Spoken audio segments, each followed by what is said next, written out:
Okay, I'm recording this on Saturday the 13th, the day before Valentine's Day. And this is the Midnight Skeptic. I'm going to um, play in music now. And let me get my box set up correctly. Okay.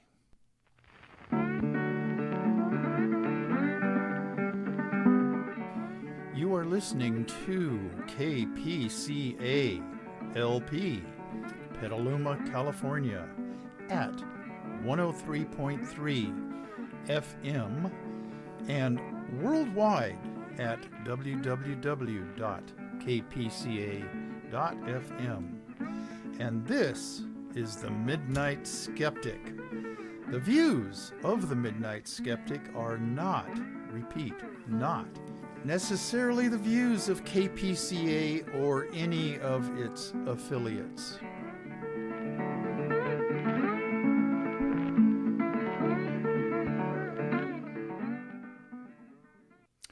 Well, hello out there, and this is the Midnight Skeptic, as the intro music and announcement said. This is show number 16. It'll be broadcast on KPCALP 103.3 FM in Petaluma here, Sunday night at 9 o'clock on the 14th. And I meant to record this last night, Friday night, so that the YouTube would be available for Saturday, but, laziness, sleepiness, and life just interfered. Cheers. Okay. There's been a few changes. My audio video computer engineer just left. I couldn't get the webcam working, my old one. So he recommended I go buy another one down at Staples. So I did that, plugged in the new one, and again, didn't work. So there were a few things that he very graciously came up and helped me with. This is a new aspect, and I look quite pasty-faced compared to how I used to look on the old webcam. I am a little bit more tanned than this, and I'm pointing out at the YouTube people. Anyhow, but who the hell cares that much? Okay, shout outs. There's a couple of new fans, I guess you might say, of the Midnight Skeptic. Art Kutznes. He lives here in Petaluma, and he was one of the, I don't know what you call them, congregants at B'nai Israel here in Petaluma. The Rabbi Ted Feldman is the moderator of all things Jewish at that temple, and my wife, my late wife, who passed away in September of 2013, attended that temple. So I would go with her. Well, nice people, and Art was there, and he's clicked on a like now and then. So I've never included him in any of my shout outs yet. So I'm doing it this time. Okay, Art Kuznets, my brother Brandon, who lives down in Santan Valley, Arizona, and as does my niece, Andrea, who is a nurse. Please wear your PPA. Take care of yourself. She and her husband, Tim, have the three little terrorists, as we like to call them. Stanley Gustafson, who lives down in Pacifica with his lovely wife, Kathy. Richard and Kathy Berger over in Sebastopol, they get this broadcast. I think the FM station is strong enough to get over there from Petaluma to Sebastopol. And the East Coast people, oh boy, Geraldine Goldfinger, Uncle Michael, and Aunt Debbie, they're listening in now and then. And Herr Doktor David Rubin, one of my ex-roommates way back in the day in the late 70s. Check out his website. He's retired now. He's a retired, he was a lung doctor. And davidrubinpainting.com. Check him out. I mean, he's really, I think, and I'm not a art critic by any means, check out some of his creations and also found objects, sculptures that he's created. Anyway, Kathy Clark over in Stockton and her sister Chanda up in Reno. They are both sometimes listeners. Tim Conrad, photographer extraordinaire, who lives in Petaluma now, and you can see his work at some galleries he's been shown at. But he's originally from Sonora, and he was in my high school class. And Rosie Lopez Negrete down in Mexico City. She was in our class for 1 year in 8th grade, and her mom and she moved back to Mexico City, and she lives down in Mexico City now. She was in our class, so she's the same age as myself and Tim Conrad and all of the other Sonora gang. So anyway, Bob and Sandy Fisher and their daughter Martha, who is also a nurse up in Sonora. Please be careful, wear your PPEs. Okay, if I don't write these things down, I certainly will forget somebody. Oh, Darrell Larson, the Bronco rider. He was in our class, and he has, I don't know, the number of broken bones is up in the double figures at least. Judy May and Leonidas Maciel and Mickey Huff, who can be heard on this station, KPCALP 103.3, on Wednesdays, I believe at 3 o'clock.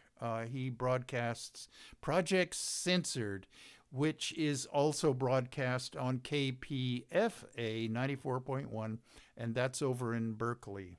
And he is a lefties leftist and the godfather of Project Censored. They come out with a book once a year called Project Censored about all of the things news-wise that were not or insufficiently covered according to their criteria.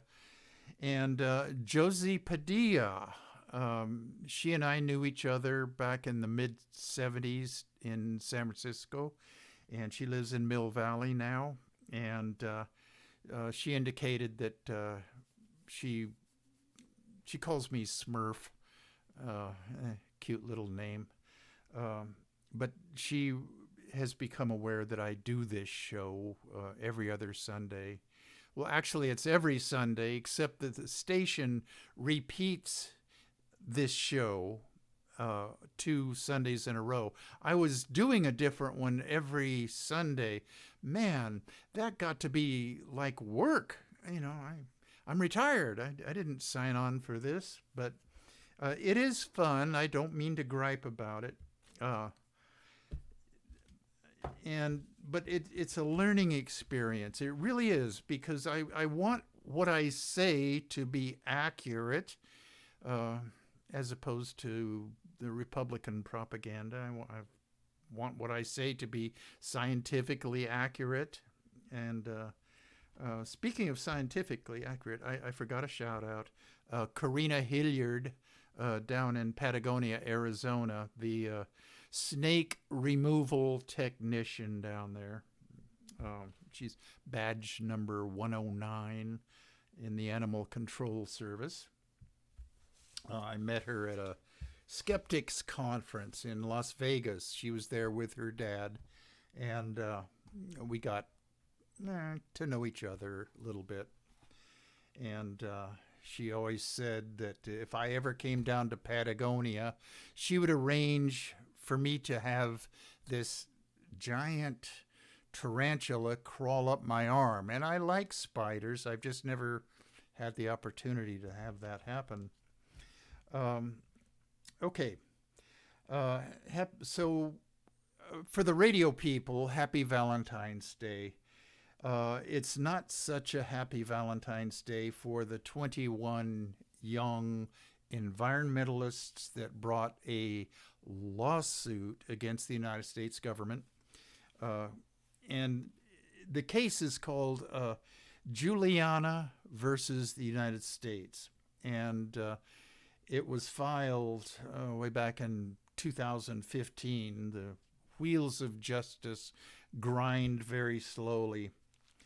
But the demand was for action by the government to mitigate climate changes for the better, so our sea levels wouldn't rise and our air would be more breathable than it is. But finally, the federal government or federal court here in San Francisco dismissed the whole thing, and it was the full court, all 21 judges. So there's nowhere to go after this. They dismissed it because, well, the courts are not in the business of approving continued use and development of oil, gas, and coal for energy needs in this country. I mean, that's just, according to them, not the job of the courts. Okay, well, cheers. Here's to the environment. All right. Good news. I hate to be the purveyor of bad news all the time. And so, anyway, good news. Bayer, the parent German company of Monsanto, and I've gone over this a number of times on previous shows. Monsanto is the maker of Roundup, the cancer-causing chemical in herbicides, and a lot of gardeners and groundskeepers at various institutions use this stuff to keep down the weeds. Well, a lot of the people who work with this were starting to come down with non-Hodgkin's lymphoma. And so they brought suit, and the first suit was found in favor of the government or the plaintiffs in this, and it was for I think $1.25 billion, and that was appealed. And so now, last week, the Bayer company said, all right, we'll offer $2 billion settlement to be dispersed amongst the victims, I guess, lymphoma victims of Roundup.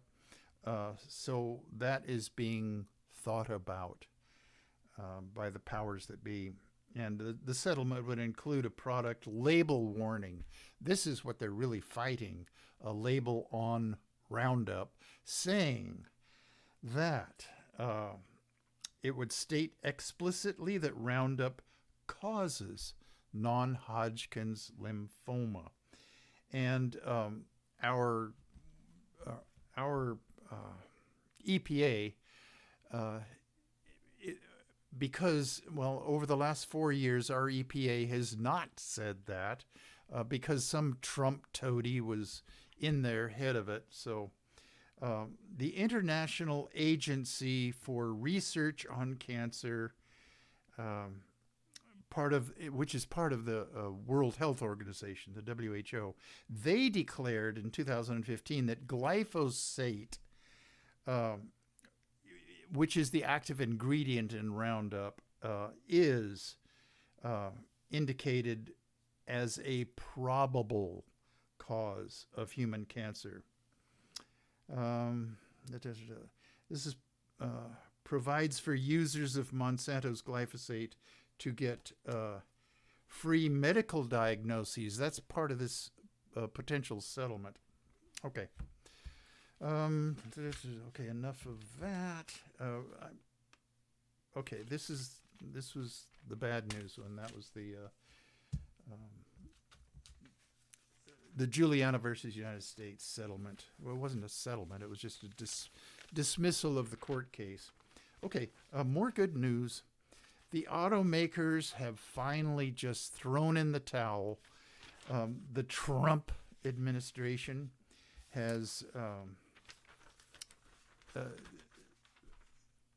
the U.S. government has ended their lawsuit against the state of California, and the United States government was joined by a number of automakers to bring a lawsuit against the state of California because of our emission standards and mileage standards. They figured it was just way too high, and they'll lose a little bit of money, I guess.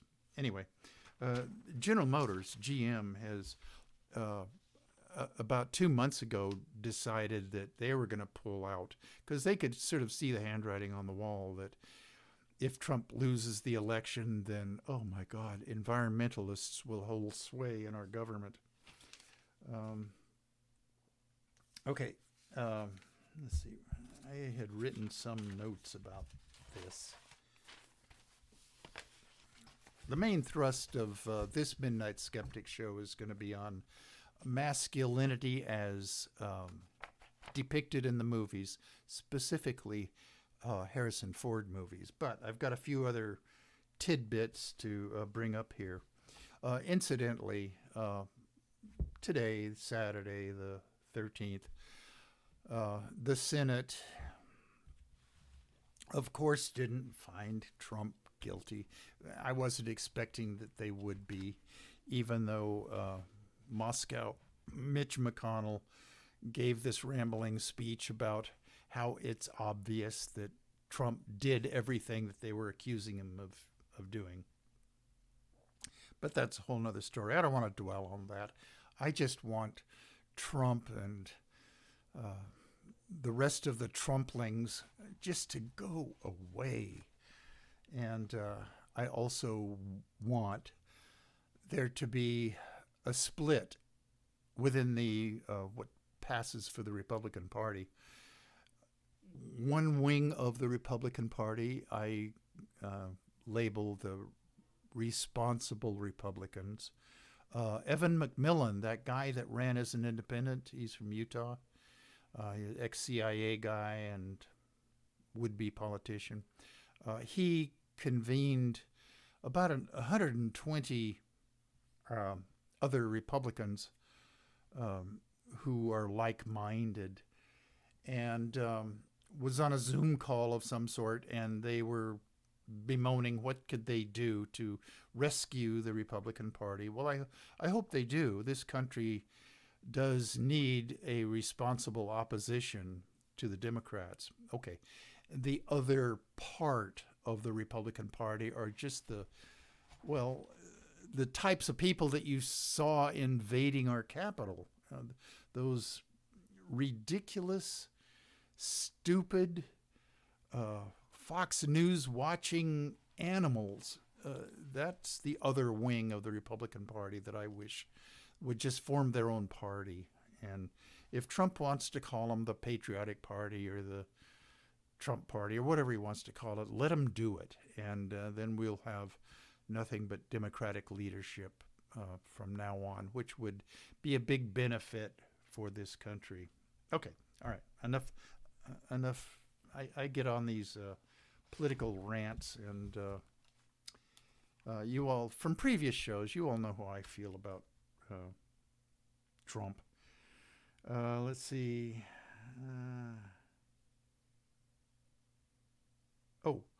I was reading a couple of blogs from disgruntled Exxon workers. Exxon is one of the oil and gas companies that back in the late 60s, early 70s, their own scientists told the executives at ExxonMobil, they were just Exxon at that time. They later on merged with Mobil Oil. But anyway, their own scientists warned them that, if all of the oil and gas companies burn all their product, whether it's in internal combustion engines or power plants or what have you, geez, there's going to be a lot of CO2 in the atmosphere as a byproduct, and more CO2 means low temperature. Low temperature means melting glaciers, means sea level rise. And they could have, at that time, devoted some of their scientific expertise to mitigating these things, carbon capture, carbon sequestration. They could have done it, but no, they chose to support Republicans and right-wing think tanks. And, well, here we are. Okay, but I was reading about this. He was from originally Taiwan, but he was working for ExxonMobil, and he had a pang of guilt about what was happening with the increase in CO2 in the atmosphere, and he quit and went into the renewable energy business. And I'm not going to go into his entire blog and rant, but he said he's not the only one. There is a generational gap amongst engineers and chemists and petroleum engineers. He said, and this is not exact, but the over 50 crowd tend to be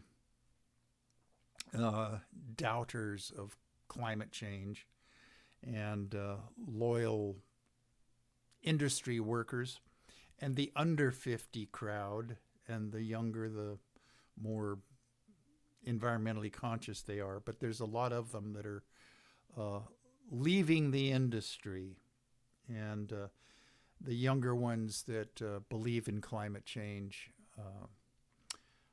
are the ones that stay in the industry, are trying to work toward moving these behemoth companies more toward environmentally conscious practices. Okay, well, good luck, guys. I wish you well. Okay. The main topic of this version of the Midnight Skeptic, and for the last couple of shows I've been focusing on feminism and masculinity and the female gaze, the male gaze. Movies, although the movie industry, just like every other industry and business nowadays, because of this COVID crap that's going on, are hurting, but movies influence society, and they are also a reflection of society's values. And one of the values is that movies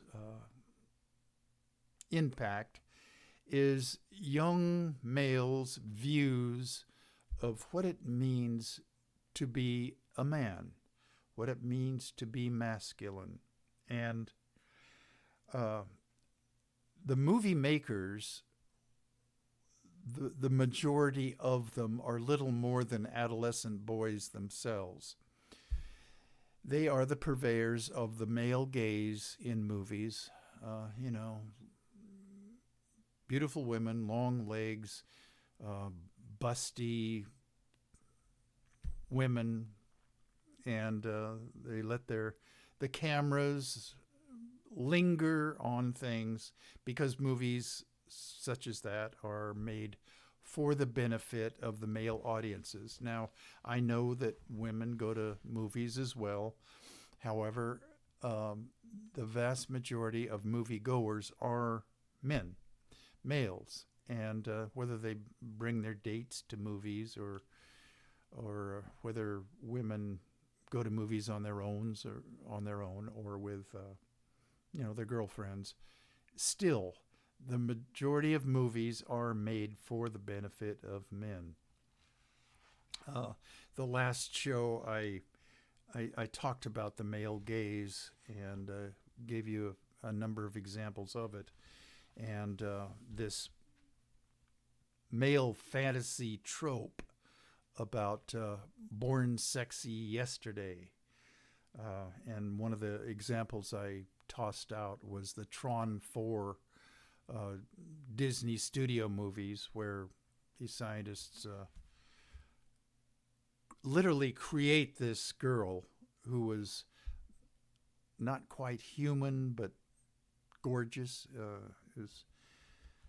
God, I'm having a brain freeze on the actress who played it. But anyway, she was profoundly naive yet extremely wise.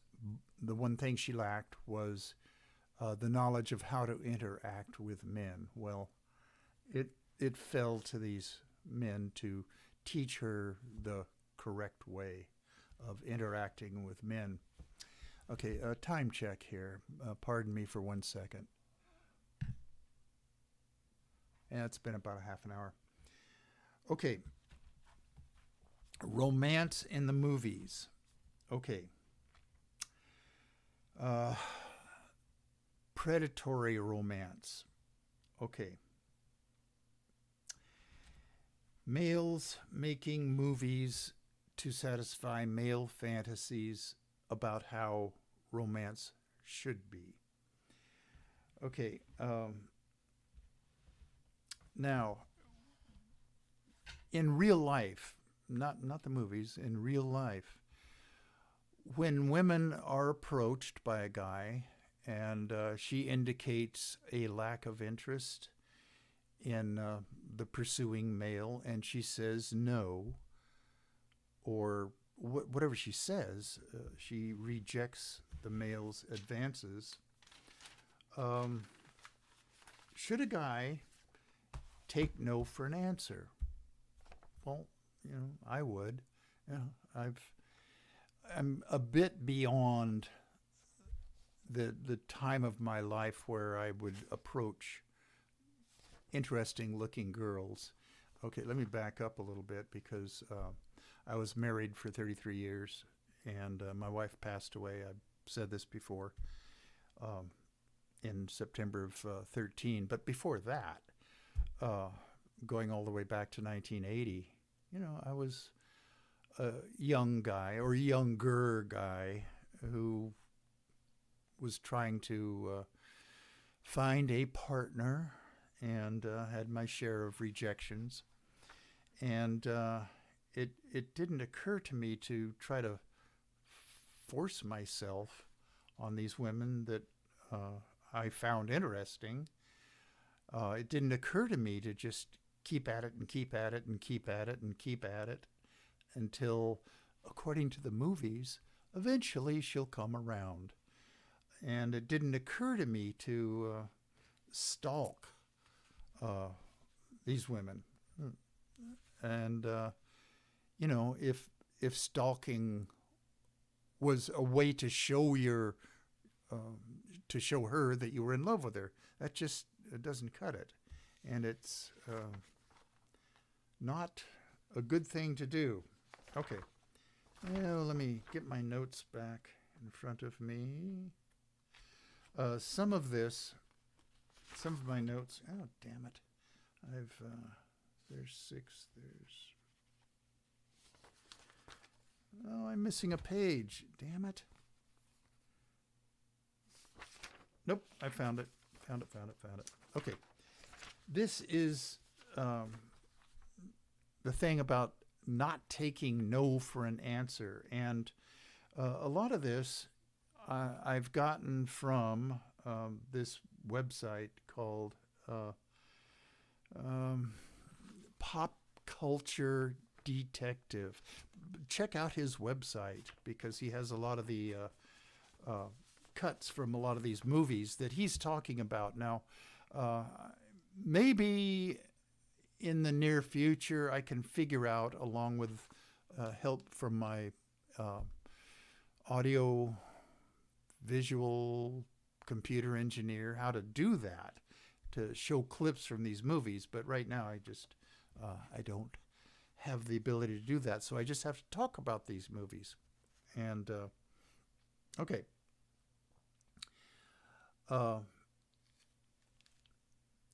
Romance in the movies, according to Harrison Ford. Now, I don't want to just pick on him.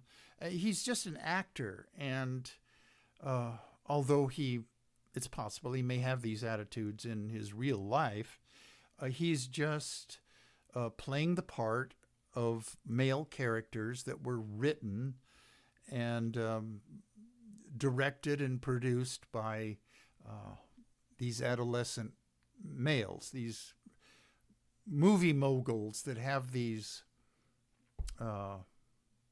somewhat warped attitudes about how life should be vis-a-vis men and women.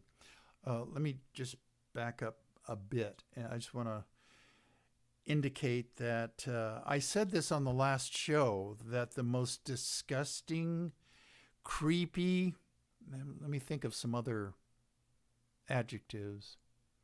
Disgusting, creepy, malevolent creeps that have infected this country since the mid-'80s. Okay, one is Jeffrey Epstein. Okay, he's dead, thank God.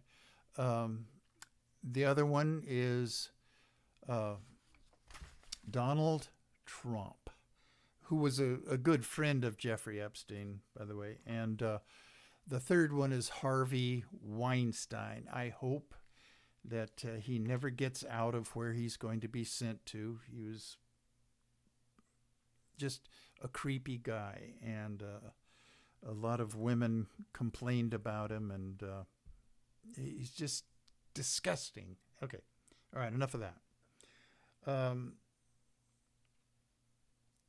Movies often present stalker-like behavior as a harmless or even endearing part of romantic courtship. One popular media trope in particular provides the foundation for the plot of Groundhog Day.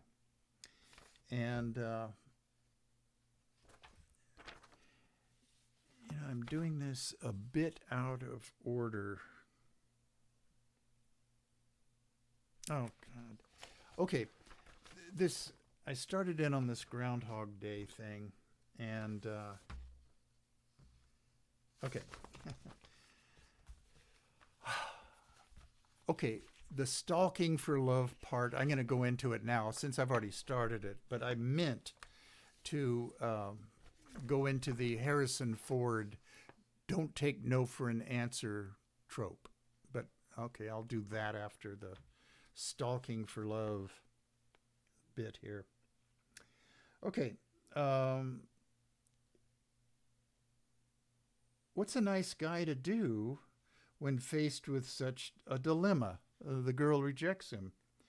Well, he's certainly not going to give up. No red-blooded American horny guy would just give up. No, he'll do whatever it takes. Okay, this is true love, after all, according to the guy. Or it will be once he convinces the woman to love him back. Okay. In these narratives, a man's obsessive, coercive, or stalker-like behavior is framed as an expression of his love and devotion. I don't know, and I've never heard of any girls that appreciate being stalked. It's creepy. And even if the woman in question is initially upset or annoyed by his obsessive attention, his actions are inevitably framed as a compliment. Again, it's these movie making guys that have a wrong impression of what girls really like. Well, not being stalked. Okay. Now, on one level, the popularity of this trope is understandable. Most people want to feel like we're special, like we're worthy of romantic attention from someone we like, and most people really want to believe in the idea of love at first sight. And in real life, that's kind of rare. I don't want to say that it never happens, but it's rare. But while it might be nice to imagine sweeping your crush off their feet, the truth is that much of the behavior we see in these movies could very easily just land you in jail. Okay, the stalking for love, usually in the movies, culminates in some sort of grand romantic gesture. These are public spectacles that are designed to demonstrate the depth and intensity of our hero's feelings for the woman of his dreams.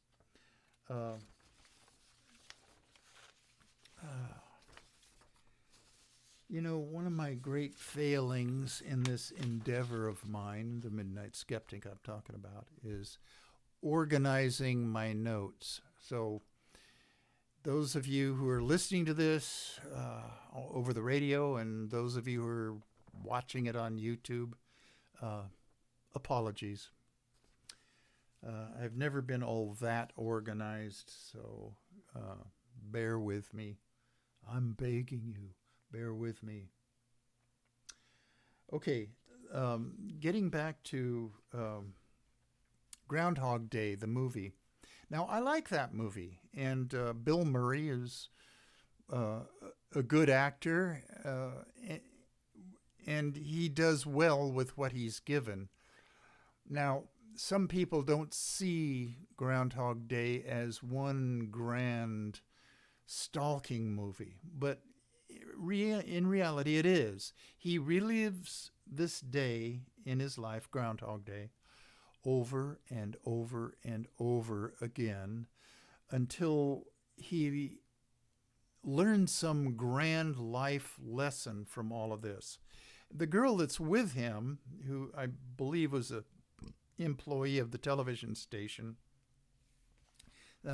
for which he works, he's the main guy that broadcasts the events of Groundhog Day in this town. I forget what the town is, but anyway, she's one of his assistants or sound person or an assistant. Anyway, he's smitten with her, and she rejects his advances because, well, he's, as he is depicted at first in the movie, he's kind of this creepy older guy and kind of self-centered and doesn't really know how to relate on a equal one-to-one level with this girl.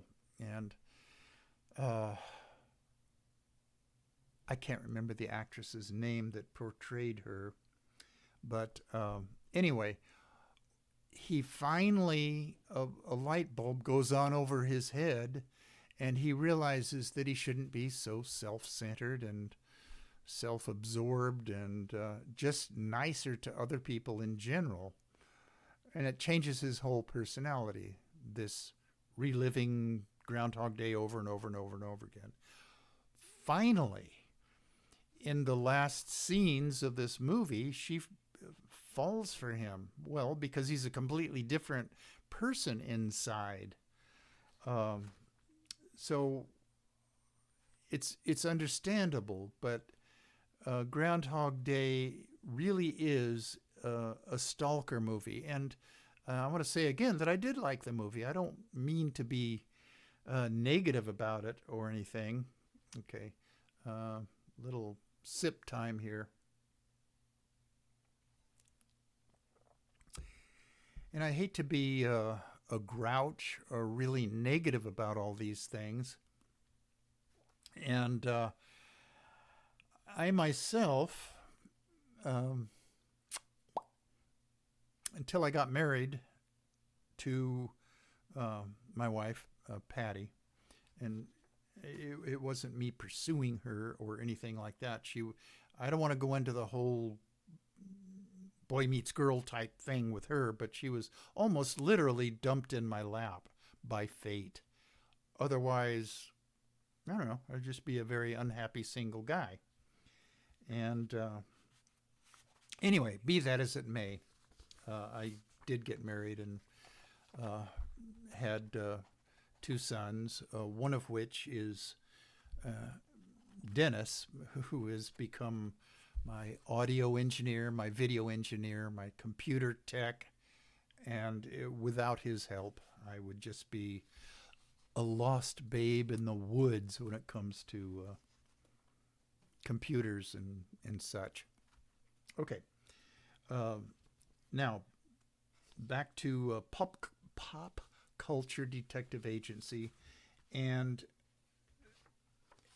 the Harrison Ford movies about the wrong message that Harrison Ford movies send to young guys about not taking no for an answer from a girl.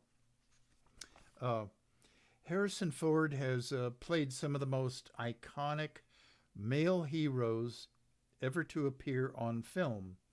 Many of his most popular characters, these glasses are no longer cutting it, so I'm going to have to, the vagaries of age, eyesight failing, etc., etc. Okay. If you don't have experience with this right now, you will. So, okay. Harrison Ford has played some of the most iconic male heroes ever to appear on film. Many of his most popular characters antagonize women, disregard basic ideas of consent, and ultimately force themselves on their love interests. Okay, although each movie attempts to frame these actions as sexy or romantic, predatory is a more fitting description. Now, I'm not a big fan of rom-com movies or other movies that have boy meets girls because generally, well, in addition to being unrealistic, they send a wrong message. And I hate to come across as not romantic, but a lot of these movies, if you step back and really analyze them, they're not really romantic. They may be from the male's point of view, but from the female's point of view, maybe they're not really all that romantic. The central impact of Harrison Ford's filmography is that it's hard to overstate how much of an influence he has had on young males. Now, I like Harrison Ford. I think he's a good actor. And would I, if I were presented with the opportunity to just, look like some actor, he would be one of the ones that I would choose.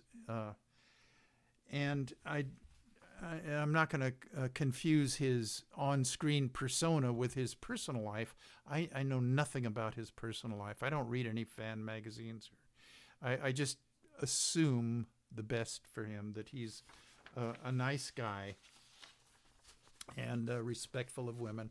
I don't know who he's married to or how long he's been married or any of that kind of stuff. A lot of Hollywood creeps, flit from woman to woman and have kids here, have kids there, but I don't know whether he's that way or not. I don't think so, but I'm giving him the benefit of the Hollywood doubt here. Okay. The first movie that I was aware of Harrison Ford was in American Graffiti, and he was the really cool guy driving the hot rod up and down McHenry Boulevard in Modesto. I'm kind of familiar with the town of Modesto, being as how I spent my teen years in Sonora, California. We would go down there once in a while to and drag McHenry Boulevard. But the next movie that I did see Harrison Ford in was, uh,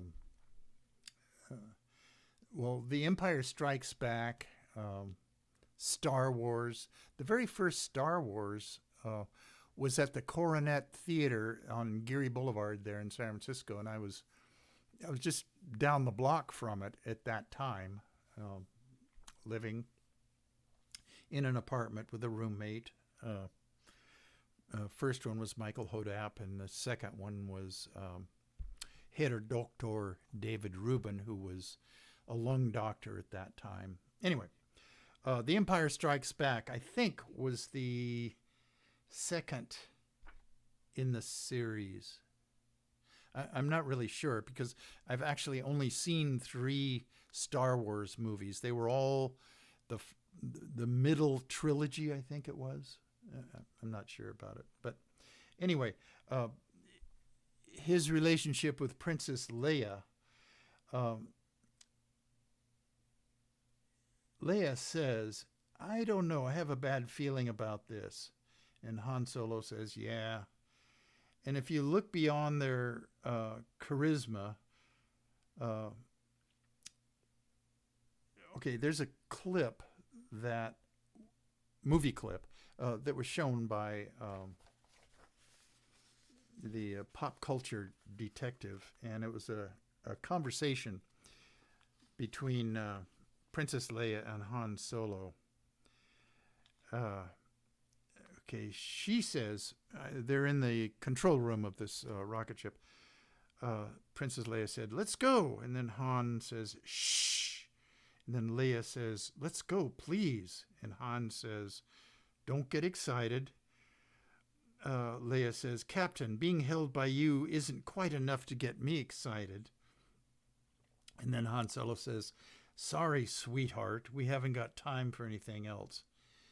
And another thing that kind of bugs me personally and is illustrated in the Han Solo thing is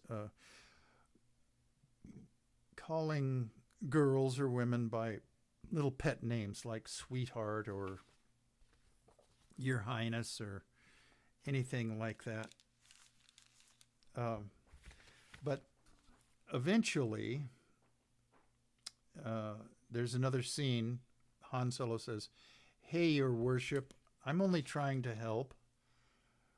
And then Leia says, "Would you please stop calling me that?" And it's kind of fake anger, really, as these movies are written. "Sure, Leia," Han says. "You make it so difficult sometimes," Leia says. Han says, I really do. You could be a little nicer, though. Come on, admit it. Sometimes you think I'm all right." Leia says, "Occasionally, when you aren't acting like a scoundrel." Okay, some Hollywood writer used that word scoundrel because that gives a hint that Princess Leia really does has some deep down feelings for him. Do girls really like scoundrels? Well, some do, apparently. Scoundrel? Scoundrel? I like the sound of that. And then Leia says, "Stop that." He's holding her at this point. And he says, "Stop what?" Leia says, "Stop that. My hands are dirty." And then Han says, "My hands are dirty too. What are you afraid of?" At this point, he's kind of forcing himself on her. And it ends with a kiss. Now, of course, he just would not take no for an answer. And she wasn't honestly being really insistent about her rejecting him. And she wasn't truly rejecting him. According to the writers down in Hollywood, these guys that imagine romance being consummated by a guy forcing himself on a girl against her wishes, supposedly. Okay, Indiana Jones and the Temple of Doom. There was a scene where he's being rejected by this girl that he really has an interest in. And he has this bullwhip that he lashes out with it and wraps it around her and then pulls her into him. Okay, Indiana Jones, I'm allowing you to tag along, so why don't you give your mouth a rest, okay, doll? Okay, again, it's kind of an insulting little dismissive nickname that he's giving to the women. Okay, and Willie, this is the girl's name. What do you mean, tag along? Ever since you got into my club, you haven't been able to take your eyes off me. And then Indiana Jones says, oh, yeah? At the end of Indiana Jones and the Temple of Doom, leading lady Willie Scott has clearly had enough of Indiana Jones's antics, which have put her life in danger at least a dozen times over the course of the film. So when he suggests she accompany him on another adventure, Willie rebuffs him in no uncertain terms. Well, there's no such thing as uncertain terms, according to Hollywood male writers. Okay, Indiana Jones says, it's still a long way to Delhi. And Willie says, no thanks, no more adventures with you, Dr. Jones. He says, sweetheart, after all the fun we've had together? Willie says, if you think I'm going to Delhi with you or any place else after all the trouble you've gotten me into, think again, Buster. Yeah. I'm going home to Missouri where they never feed you snakes before ripping your heart out and lowering you into hot pits. This is not my idea of a swell time. She makes it clear that she is not interested and walks away, but Indy doesn't listen. And then she goes up to some other guy in this scene. Excuse me, sir, I need a guide to Delhi. There's a misprint on this note here. If you could show me the... Okay, Indiana Jones whips her with his bullwhip, around her midsection, and then pulls her back into him. He forcefully prevents her from leaving, pulls her back to him, and kisses her. It's important to note here that Willie is written to have a positive response to Indiana Jones's aggressive behavior. Her reaction reinforces the myth that women secretly want it. Even and especially when they explicitly say no. Okay, again, the Hollywood male scriptwriters have this wrong idea about the real wishes of women. The scene also contains another regressive message, one about women's anger, but we'll come back to that in a little bit. Let's skip ahead to a scene in Indiana Jones and the Last Crusade. Just like in Temple of Doom, Indy and Elsa have not had a romantic relationship up until this point. Okay, then the pop culture detective shows a clip. I wish I could. Indiana Jones says, knock it off. You're not mad. And Elsa says, oh, no. Indiana Jones says, no, you like the way I do things. Elsa says, it's lucky I don't do things the same way. You'd still be standing at the Venice Pier. Indiana Jones says, what do you think is going on here? Since I've met you, I've nearly been incinerated, drowned, shot at, and chopped into fish bait. We're caught in the middle of something sinister here. My guess is Dad found out more than he was looking for, And until I'm sure, I'm going to continue to do things the way I think should be done. And then else, at this point, he kisses her. And then she says, how dare you kiss me? Fake anger. Okay, these two scenes are played as humorous, but both still reinforce another pernicious idea, the idea that women's anger isn't real. Lost my place. Yeah.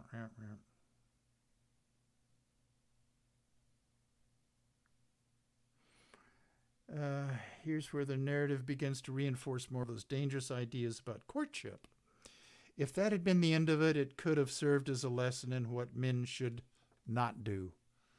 Alas, Elsa is written to reaffirm the same dangerous myth that we've been talking about in all the scenes so far. The idea that women secretly want men to force themselves on them. Idea that women's anger isn't real, that women's anger is instead an invitation for men to continue their advances.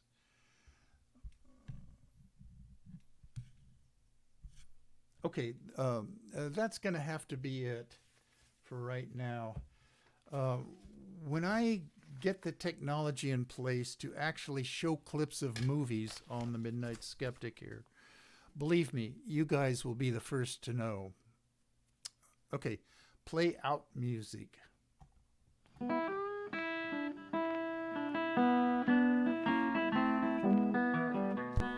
You have been listening to The Midnight Skeptic on KPCA LP, Petaluma, California. And we're at 103.3 on the FM dial and worldwide at www.kpca.fm. Support community radio at patreon.com/Petaluma Community Access. And remember, think critically, think logically, but live joyously, and most importantly, pet your cats.